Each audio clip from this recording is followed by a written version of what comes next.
resmi dari KPU 20 Maret, Betul. tapi sudah mulai beredar nama-nama di Bursa Kabinet Indonesia Emas gitu ya, bahkan sempat ada viral. Tapi kalau kita lihat gitu ya, saya kan ke Mas Iqbal dulu nih. Sudah ada beberapa nama yang mencuat akhir-akhir ini dan mostly dari bankers. Apa yang menjadi sorotan CNBC Indonesia? Ya, kalau dari sisi kami di redaksi ya memang di media asing ya, terutama memang udah muncul ya beberapa nama gitu. Kenapa Menteri Keuangan ini penting gitu ya? Karena memang Menteri Keuangan kan yang akan yang menjadi kunci dari program-program pemerintahan berikut ya. Kalau kita lihat hasil real count kan sudah jelas kemungkinan akan dimenangkan oleh Pak Prabowo dan Mas Gibran ya. Jadi dan isu Menteri Keuangan ini memang menarik ya, karena kemarin pun di acara CNBC Economic Outlook gitu ya, dan obrolan gitu ya dengan tamu gitu ya, beberapa audiens yang hadir pun mereka juga menanyakan ini gitu loh. Jadi memang isu ini penting gitu ya, karena mungkin mereka juga melihat bahwa Menteri Keuangan berikut kemungkinan besar bukan Ibu Sri Mulyani lagi gitu ya. Jadi mereka mempertanyakan atau bahkan mungkin kasak kusuk juga gitu ya, mencari siapa sosok Menteri Keuangan selanjutnya gitu ya. Dari nama-nama yang beredar itu kan memang mostly banker ya. Kecuali Pak Mahendra yang setahu saya beliau dulu pernah Wakil Menteri Keuangan ya Mbak Esa waktu kita masih liputan gitu ya. Dan sekarang di Ketua Dewan Komisioner OJK gitu. Tapi ya ini kan masih sebatas nama-nama ya, dalam periode sekarang pengumuman KPU pun masih tanggal 20, pelantikan Pak Prabowo dan Mas Gibran pun kalau sesuai jadwal juga masih tanggal 20 Oktober gitu ya. Jadi sebenarnya masih terlalu prematur ya nama-nama ini gitu. Jadi masih dinamis lah, nanti mungkin kita lihat lah. Masih dinamis, tapi mengingat posisi Menteri Keuangan yang sangat strategis ini tentu jadi menarik menjadi perbincangan masyarakat. Mbak Esa, tapi kalau kita lihat gitu ya, tidak hanya akhir-akhir ini, bahkan sempat beberapa waktu lalu viral di media sosial nama-nama di Bursa Kabinet Indonesia. Tapi kok nggak ada nama Sri Mulyani? Ini gimana nih? Apakah memang frekuensinya Prabowo sama Sri Mulyani ini nggak sefrekuensi gitu? Kalau kita melihat mungkin beberapa bulan ke belakang ya, sempat ada beberapa isu-isu seperti Ibu Sri Mulyani mau mundur karena ada beberapa tekanan termasuk soal anggaran pertahanan.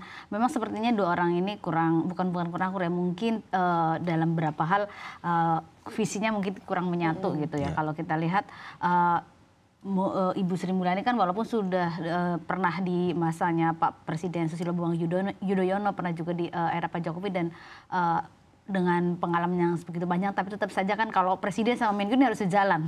Kalau nggak sejalan bahaya juga ya, karena bagaimanapun Menteri Keuangan kan bendahara negara juga yang semuanya itu mengelola keuangan, tidak hanya keuangan pemerintah pusat, ada soal daerah ya, yang isunya tuh pasti sangat penting nih, soal keuangan daerah, ada soal bagaimana pengelolaan pajak, terus kemudian cukai, terus kemudian juga mengelola pendapatan, penerimaan, mengelola belanja juga. Ini yang seorang menteri rumah tangga seperti mungkin kalau di rumah tangga seorang ibu ya harus tahu keluar masuk uang ini, harus tahu menjaga keuangan rumah tangganya seperti apa. Dan yang mungkin harus kita ingat bahwa tugas Menteri Keuangan itu tidak hanya fiskal saja, tapi harus juga menjamin kepercayaan investor ya. Ini yang mungkin perlu digarisbawahi. Kalau suara Menlu kan didengar oleh pasar, didengar oleh investor terutama asing. Jadi kalau kemudian Menteri Keuangannya saja tidak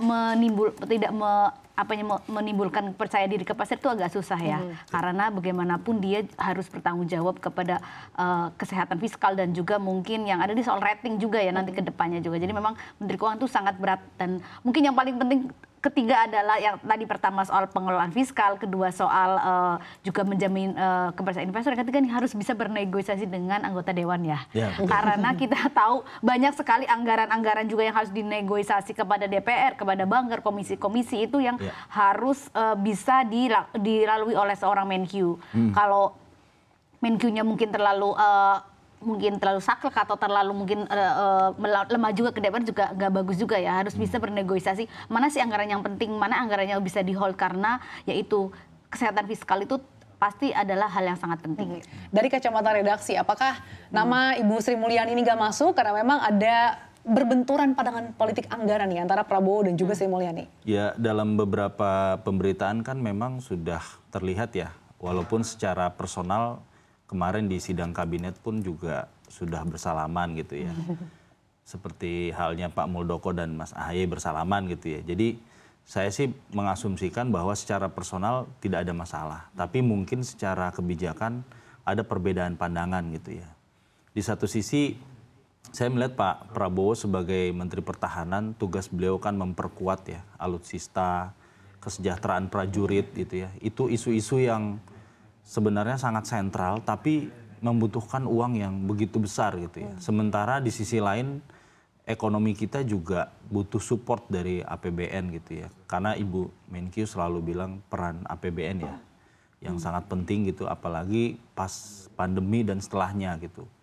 Jadi menurut saya ini masalah prioritas ya. Jadi ketika di dua kepentingan ini juga ada perbedaan, saya rasa sih wajar ya ketika misalkan media mungkin memberitakan tidak harmonis atau seperti apa gitu. Tapi saya rasa Menteri Keuangan kan bukan hanya mengurusi urusan pertahanan, dia juga bicara pendidikan, bicara kesehatan, apalagi infrastruktur, bahkan terakhir mungkin bansos ya. Jadi begitu banyak prioritas, sementara anggaran-anggaran yang bersifat wajib juga sangat banyak gitu ya. Baik saya mungkin ya pendidikan, kesehatan belum. Jadi terlalu jauh kita akhirnya bicara soal, bahkan untuk riset aja masih sangat jauh gitu ya. Jadi memang uangnya terbatas gitu ya. Jadi perbedaan-perbedaan itu sih saya rasa ya wajar ya.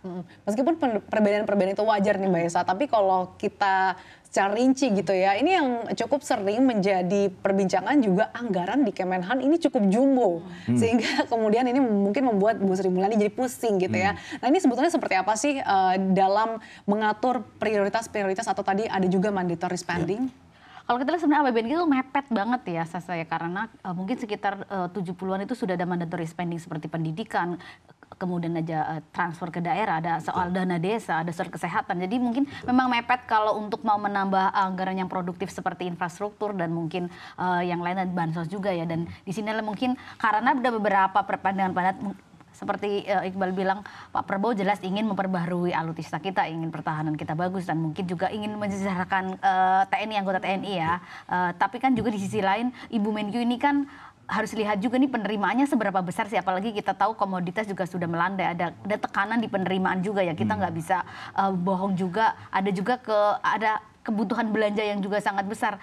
Dan karena itu Ibu Sri Mulyani kan tidak hanya melihat Kemenhan aja ya, ada soal yaitu mungkin kita juga lihat kalau ada kebutuhan infrastruktur bansos ini juga harus diberikan juga, terus tapi dia juga ingin anggaran produktif lain. Jadi memang harus di tengah-tengah itu ya. Sementara kalau Kemhan itu lumayan naiknya lumayan besar ya, sudah angkanya sekitar 700 triliun dari ketika Pak era Prabowo ada. Artinya bahwa lonjakan ini juga harus dipertanggungjawabkan juga, karena setiap Rp1 kan itu juga bukan duitnya Pak Prabowo, duitnya Pak Ibu Sri Mulyani, duit Pak Jokowi itu duit rakyat semua ya, yang siap Rp1. Jadi memang harus dipertanggungjawabkan. Ini tentu saja yang harus pasti dilihat oleh Ibu Sri Mulyani juga.